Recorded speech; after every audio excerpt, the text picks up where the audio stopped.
I remember that night clearly because nothing unusual was supposed to happen. And that's probably why it stayed with me the most. It was just another slow overnight shift at the gas station. The kind where time moves painfully slow and you start counting minutes instead of hours.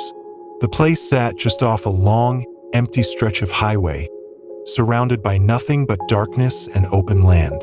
At night, it always felt like the world outside had completely disappeared. By the time it hit around 2 in the morning, I hadn't seen a single car for almost an hour. The silence had settled into something heavy and uncomfortable. I was sitting behind the counter, half paying attention to the security monitor and half scrolling through my phone. That's when I suddenly noticed headlights pulling into the lot. The car moved slowly, almost too slowly. It rolled up and stopped at pump number 6. At first, there was nothing strange about it. It looked like an older sedan, dark in color. Maybe blue, maybe black. The kind of car you wouldn't look twice at during the day. I waited for the driver to step out. But they didn't move at all. The engine stayed on. The headlights stayed on. And the car just sat there without any sign of activity. At first, I ignored it. People do that sometimes, sitting in their car to finish a call or check something before getting out. It didn't seem like a big deal. But after about 10 minutes passed and nothing changed, I started to feel uneasy, in a way I couldn't really explain. No one sits at a pump that long without doing anything, especially in the middle of the night. I stood up and walked closer to the front window. I tried to get a better look through the glare of the lights. And that's when I noticed something that made me stop. The driver wasn't looking down at a phone. He wasn't moving at all. He was sitting completely still, facing straight ahead, directly toward the store, directly toward me. Even from that distance, something felt wrong, like the kind of stare you can feel, even if you can't fully see it. I stepped back without realizing it, suddenly aware of how alone I was in that building. Instead of going outside, I decided to check the security cameras. When I zoomed in on pump number 6, the image sharpened, just enough for me to see the driver clearly. It was a man, maybe middle-aged. His face looked pale, almost washed out under the harsh lights, and his eyes were wide open, too wide. He wasn't blinking. Not even once, and his eyes were fixed directly on the building, like he had been staring for a long time without moving. I kept watching the monitor, trying to convince myself it was just the angle or the lighting. But then something happened. Slowly, very slowly, his head tilted to the side, just a few degrees, like he was reacting to something. And the timing of it made my stomach drop, because it felt like he was reacting to me watching him. I pulled back from the screen. I looked out the window again. The car was still there, still pointed at the store, still completely still. But now it felt different, like whatever was sitting in that driver's seat was aware of me. Before I could even process it, the pump activated on its own. I heard the faint mechanical click from outside. The numbers started increasing. I froze. No one had swiped a card. No one had picked up the nozzle. The hose was still in its holder. And yet, the numbers kept climbing. Like fuel was being dispensed into nothing. I grabbed the intercom mic. I tried to speak. I told whoever was at pump 6 that they needed to pay first. No response. No movement from the man. Nothing. The numbers kept going up. Then suddenly they stopped, all at once, and the entire lot fell back into silence. A few seconds later, the driver's door opened. The man stepped out slowly. He unfolded himself in a way that made him look taller than he had seemed inside the car. He didn't reach for the pump. He didn't even look at it. Instead, he turned and started walking toward the store. That's when the panic hit. Sharp and immediate. I rushed to the door and locked it. The sound of the lock clicking felt louder than it should have. I stood there, watching him approach. His steps were steady, unhurried, his posture slightly off. When he reached the door, he stopped just inches from the glass. And he looked directly at me. Up close, his face looked even worse.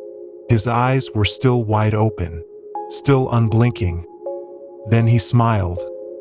But it wasn't normal. It was too stiff, too controlled, like it had been practiced instead of felt. He pulled on the door handle once. Then again, harder this time. The door rattled slightly, but it didn't open. He stopped and just stood there. Then, very slowly, he raised his hand and pointed, not at me, behind me. The way he did it made my entire body go cold. I didn't want to turn around. Every instinct told me not to, but I couldn't stop myself. I glanced over my shoulder, toward the aisles. Everything looked normal, just shelves, products, empty space. But the feeling didn't go away. Something was wrong. When I turned back to the door, he was gone. Completely gone. I rushed forward and looked outside. The parking lot was empty. The car was gone too. No headlights, no engine sound, nothing. Like it had never been there at all. I stood there, trying to process what I had just seen, trying to find some kind of explanation. That's when I heard it. A faint sound. Behind me, from inside the store, footsteps, slow, careful, deliberate, moving somewhere between the aisles. I turned around slowly, my heart pounding so hard I could hear it. My eyes went straight to the monitor near the counter. The display had updated on its own. It was showing the details for pump number 6. For a second, I thought it might explain something. But it didn't. It only made things worse. The transaction showed as complete, but the amount charged was 0. And the gallons dispensed were far more than any normal fill. Then I saw something else. A line of text. Something that didn't belong there at all. Something I had never seen before on that system. Just one word. Inside. I didn't wait to understand it. I didn't check the aisles. I didn't think. I ran out of the store as fast as I could. I didn't stop until I was in my car, with the engine running. I quit the next day. I didn't give a real explanation, and I never went back to that place again. But sometimes, when I pass gas stations late at night, I catch myself looking at the pumps without even realizing it, and every now and then, one of them is already running, the numbers climbing slowly, even though no one is there. And for a second, just a second, it feels like something is already inside, waiting for someone else to come in and notice.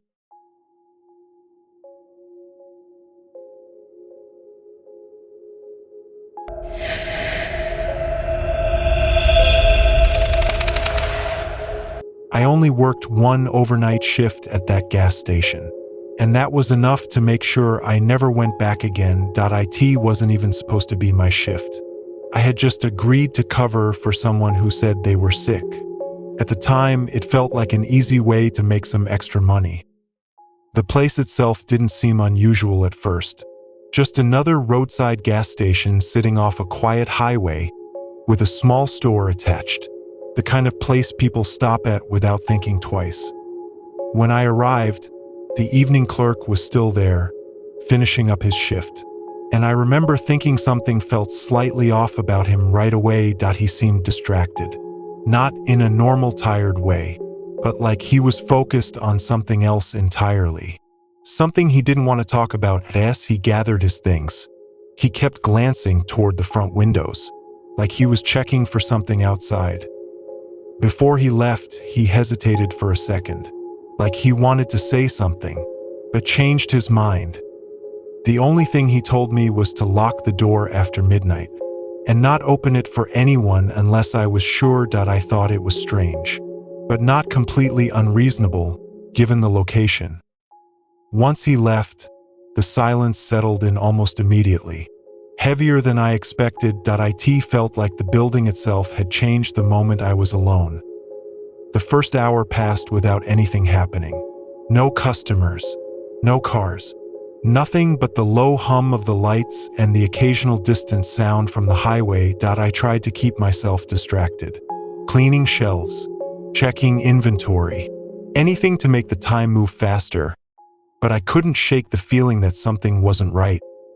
Around 1:30 in the morning, I noticed a car parked across the road, just beyond the edge of the station lights. It hadn't been there before. I was sure of that. The car wasn't moving, and its lights were off, which made it harder to see clearly. But I could tell someone was inside. I watched it for a while, expecting it to pull in eventually. But it didn't move at all. It just sat there in the darkness, like it was waiting. I tried to ignore it at first, telling myself it was probably someone resting or checking their phone. But after 15 minutes passed and nothing changed, the uneasiness started to grow. There was no reason for someone to just sit out there like that. Not in the middle of the night. Not in a place like that. I went back to the counter and checked the cameras, zooming in as much as I could. But the angle didn't give me a clear view of the driver. All I could see was a vague shape in the front seat, completely still. And somehow, that made it worse. I kept glancing between the camera and the window, trying to catch any movement. There was none. It stayed like that for so long that I started to question whether I had imagined it pulling up in the first place. Then, without warning, the headlights turned on, bright enough to make me flinch. And the car slowly pulled into the station. It didn't go to a pump. It didn't park near the entrance. It just stopped in the far corner of the lot, partially in the shadows, like it was trying not to be fully visible. I felt that tightness in my chest again. Sharper this time. I remembered what the previous clerk had said about locking the door. I walked over and made sure it was secured, then turned back toward the window, just in time to see the driver's door open. The person who stepped out looked tall and thin, wearing dark clothing that blended into the night. For a second, I thought they were just going to walk inside like any normal customer. But they didn't. They stood beside the car, facing the store, completely still. Even from that distance, I could feel it again, that unmistakable sensation of being watched, like their attention was fixed entirely on me. After what felt like a long time, but was probably only a few seconds, they finally started walking toward the store, slow steps, deliberate. I stayed behind the counter, trying to act normal, but my heart was beating fast enough that I was sure it showed on my face. When they reached the door, they pulled on the handle. It didn't open. They looked up directly at me through the glass. I couldn't make out every detail of their face, but I could see enough to know something wasn't right. Their expression didn't match the situation. It wasn't confused. It wasn't annoyed. It was calm, almost curious.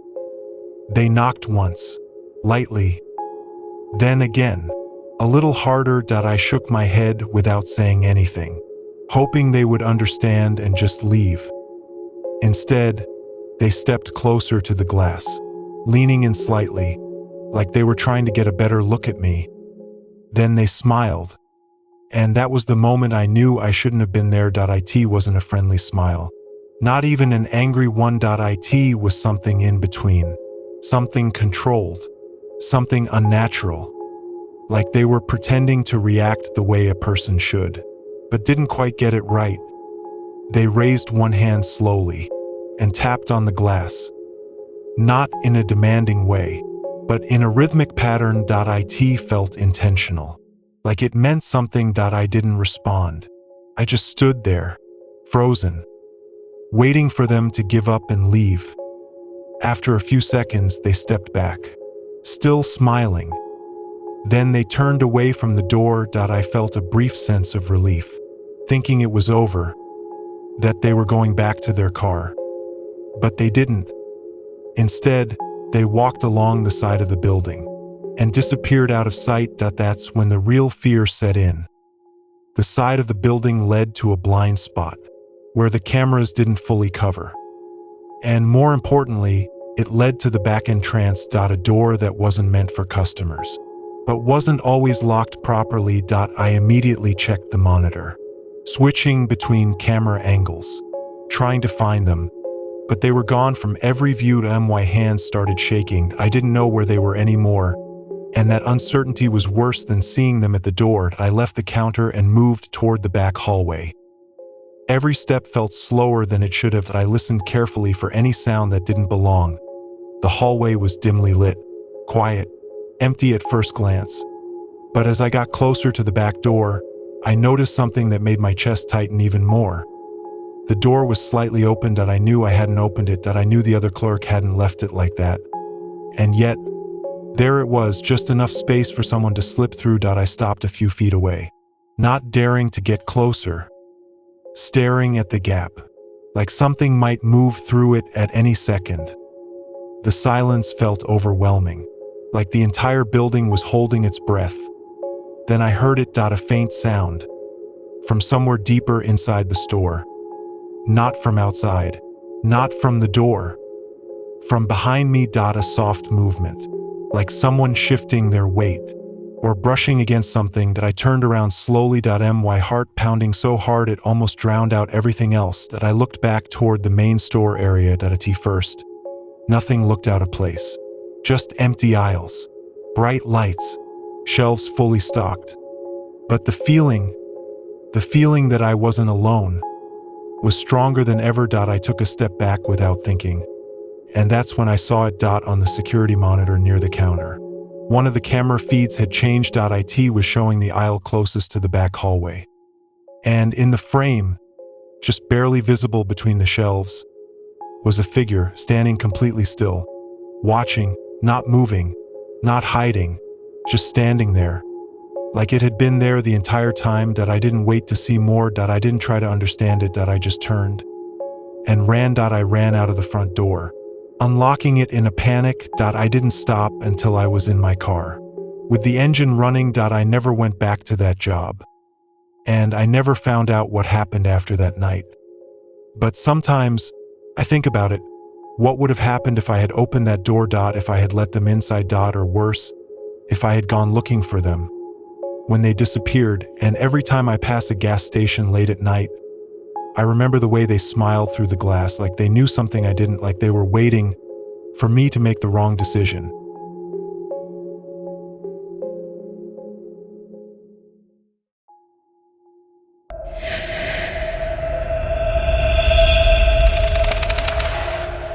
I didn't notice it at first, and that's probably why it bothered me so much later.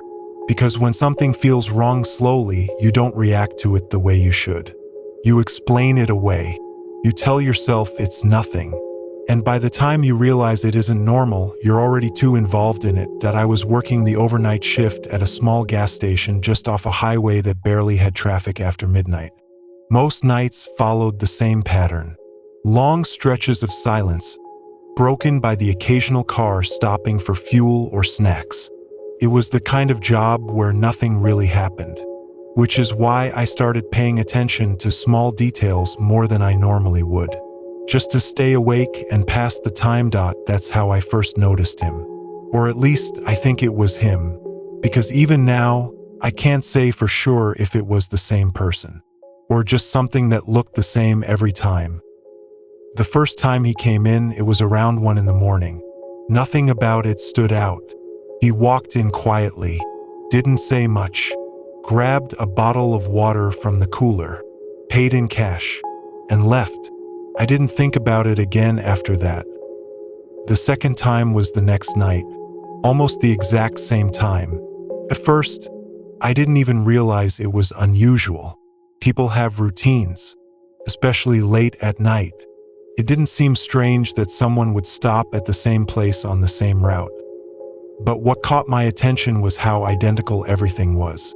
Same time, same bottle of water, same exact cash. Even the way he placed the money on the counter instead of handing it to me. He didn't look at me much, just kept his head slightly down. There was something about the way he moved that felt rehearsed, like he was repeating something rather than doing it naturally. By the third night, I started paying closer attention. I remember checking the clock when he walked in. 1:03, exactly the same as the night before. He went straight to the cooler, didn't hesitate, didn't look around, just grabbed the same bottle and came to the counter. This time, I tried to make conversation. Something simple. I asked how his night was going, but he didn't respond right away. There was a pause, longer than it should have been. Then he gave a short answer that didn't quite match the question, like he hadn't really heard me or didn't understand what I said. It wasn't aggressive. It wasn't rude. Just off. I brushed it off at the time, but I couldn't shake the feeling that something about the interaction wasn't right. Over the next few nights, the pattern didn't change. Same time, same item, same behavior. And each time, it felt a little more unsettling. I started watching him more carefully, noticing small details that didn't line up with normal behavior. He never seemed tired, never seemed in a rush, and never reacted to anything around him. Not the sounds, not the lights, not even me, unless I spoke directly to him. And even then, his responses felt delayed, like they were coming from somewhere else. One night, I decided to check the security cameras after he left, just to see if I was imagining things. That's when I noticed something that made my stomach drop. The footage showed him entering the store, walking to the cooler, coming to the counter, and leaving, exactly as I remembered. But when I checked the timestamp, it didn't match what I had seen. According to the camera, he had been inside for less than 30 seconds. That didn't make sense. I knew for a fact he had been in there longer than that. We had spoken, even if it was brief. There was no way it had only been a few seconds. I replayed the footage again, watching it more closely. That's when I saw something I hadn't noticed the first time. There was no pause in his movement. From the moment he entered to the moment he left, he moved in one continuous motion, like a loop playing out without interruption. No hesitation, no stopping, nothing that matched the interaction I remembered. A cold sensation ran through me. The next night, I decided to test it. I positioned myself so I could see both the door and the cooler clearly, and I kept my eyes on the clock as it approached 1 in the morning. Right on time, the door chimed. He walked in. Same clothes, same posture, same everything. This time, I didn't say anything. I just watched. He walked straight to the cooler, grabbed the bottle, came to the counter, placed the money down. I looked directly at his face, trying to catch something, any small detail that would make this feel normal. His eyes met mine for a brief moment, and that's when I realized something I hadn't noticed before.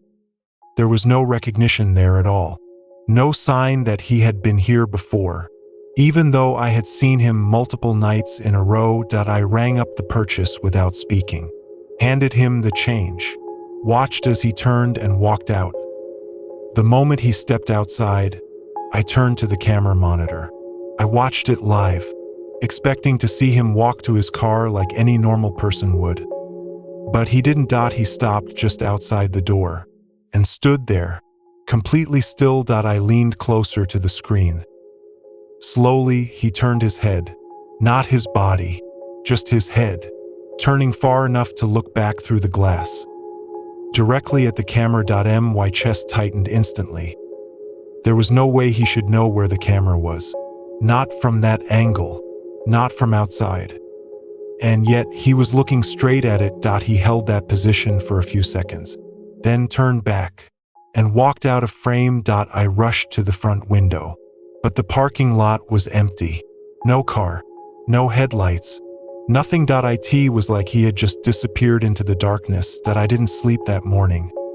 When I came in for my next shift, I told myself I would ignore it, that I wouldn't let it get to me, but deep down, I knew I would be watching the clock again. As it got closer to 1 in the morning, that same tension started building. When the time came and the door didn't open, I felt a brief sense of relief. But then, a few minutes later, I heard something behind me. It was the door chime.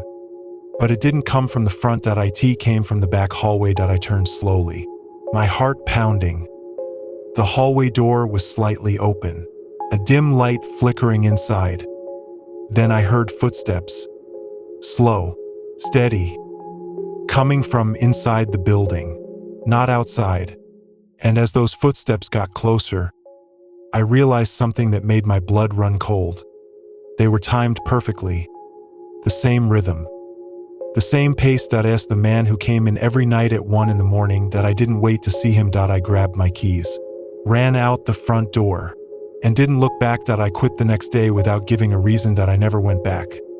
But sometimes, late at night, when I check the time, I notice something that still doesn't sit right with me. No matter when I look, it always seems to be the same time, 103.